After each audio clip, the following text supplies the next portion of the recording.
The wound as old as time. Why are you looking at her? Why are you following this bitch? Why are you liking her pictures?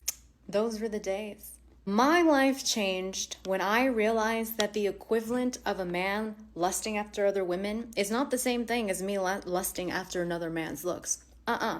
And that's because men's extrinsic value, what the world says is our value, not what our value actually is. Okay, this is societal standards type shit, is different than women's extrinsic value. Women's extrinsic value is their youth, it's their beauty, it's their sexual desirability.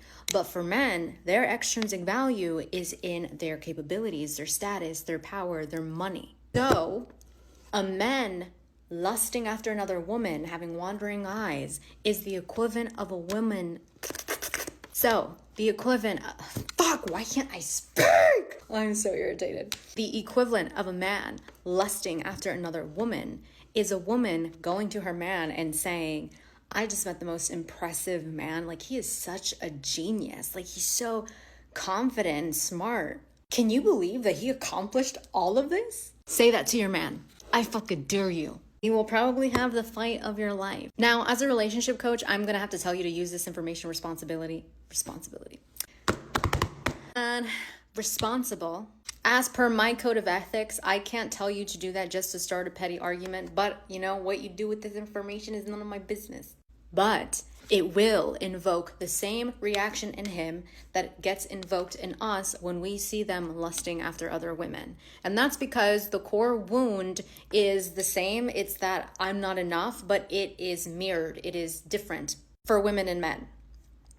For women, it's, will he still choose me? Like, am I still enough to captivate this man in a room full of shiny objects? And it's pulling on the fear of being unseen. For men, it's, does she trust in the guidance of another man more than me? Does she trust more in his strength than mine? It is in doubting his capabilities, and it is pulling on the fear of inadequacy or feeling unnecessary.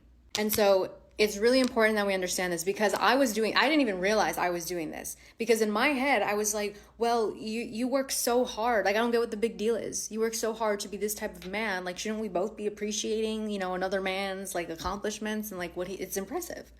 To me, like, I was the person saying, I don't get what the big deal is, because I just don't see it as questioning my partner's worth. Just like a lot of men don't see what the big deal is. They're like, what do you mean? Can't we appreciate another woman's beauty? Like, it doesn't take away from yours. And so I'm not saying that this is an excuse. I'm just saying that once I figured this out, I realized where I was still externalizing my self-worth and how much